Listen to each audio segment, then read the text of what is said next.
I'm gonna make him an offer he can't refuse.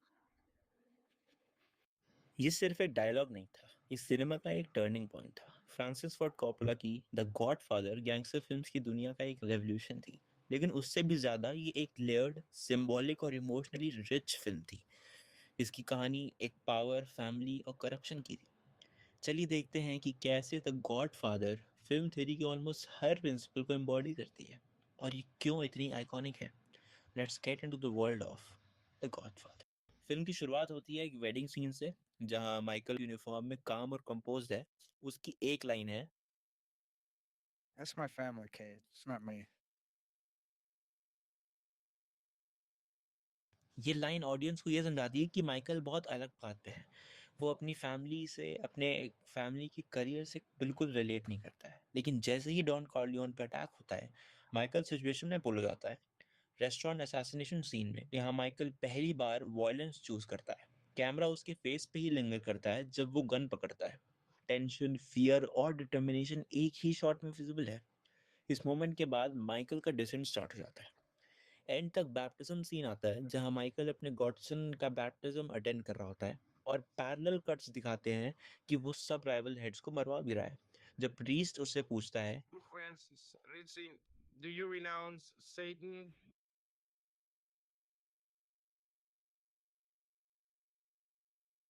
ये scene parallel editing का बहुत ही बड़ा मास्टर क्लास है।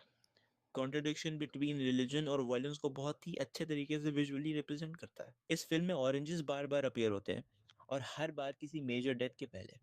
जैसे फॉर एग्जांपल, जब डॉन वीटो मार्केट जा रहा होता है और वो ऑरेंजेस ले रहा होता है, उसके तुरंत बाद ही उन पर अटैक होता है।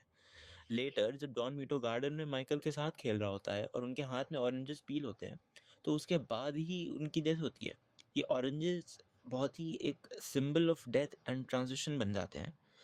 लाइटिंग भी बहुत ही थॉटफुली यूज़ की गई है, जहाँ कैरेक्टर्स का आधा चेहरा शैडो में होता है, माइकल के अंदर की डुअलिटी को दिखाता है।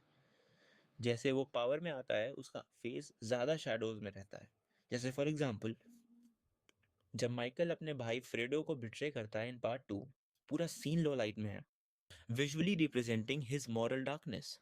Now again getting to the opening scene, जब डॉन वीटो अपने ऑफिस में बैठा होता है, completely still, centred and surrounded by the people who bow to him, camera हमेशा उसे हाई एंगल से ही शूट करता है जब उसकी अथॉरिटी दिखानी होती है, और लो एंगल से जब उसकी वल्नरेबिलिटी। फिल्म के एंड में exact same visual framing repeat करी गई है, पर अब माइकल सेंटर फ्रेम में होता है। लास्ट सीन जहाँ के उससे पूछती है इज इट ट्रू, और माइकल झूठ बोलता है, जब के रूम से डोर के थ्रू देख रही होती है और उस डोर को स्लोली क्लोज किया जाता है। वो शॉट एक सिंबॉलिक क्लोजर है। माइकल अब उस माफिया वर्ल्ड में फुल्ली एंटर कर चुका है और अब के जैसे लोग उसके लिए एक आउटसाइडर बन चुके हैं। It's not personal, Sonny. It's strictly business. ये लाइन माइकल बोलता है, लेकिन आयरनी ये है कि उसकी इंटायर लाइफ एक डीपली पर्सनल रिवेंज और फैमिली लॉयल्टी से ड्रिवन होती है।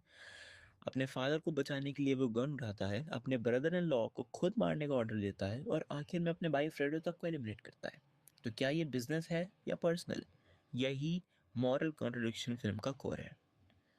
द गॉडफादर ने फिल्म मेकिंग का हर एक एलिमेंट को एलिवेट किया है, be it performance, writing, cinematography या एडिटिंग। मार्लन ब्रांडो का performance as Don Vito is very restrained, powerful and iconic. Al Pacino का transformation is very subtle, slow burn and terrifying. और नीनो रोटा का background score is very haunting and poetic. I still listen to the godfather theme to this day. आज भी film school में the Godfather को scene by scene break down किया जाता है और उसको पढ़ाया जाता है, क्योंकि ये एक फिल्म नहीं है, एक सिनेमैटिक टेक्स्ट बुक है। जब वो डोर क्लोज हो रहा होता है, वो सिर्फ एक रूम का डोर नहीं होता, वो माइकल का कॉन्शियंस, उसका पास्ट और उसके ह्यूमैनिटी पे बंद होने वाला एक दरवाजा होता है।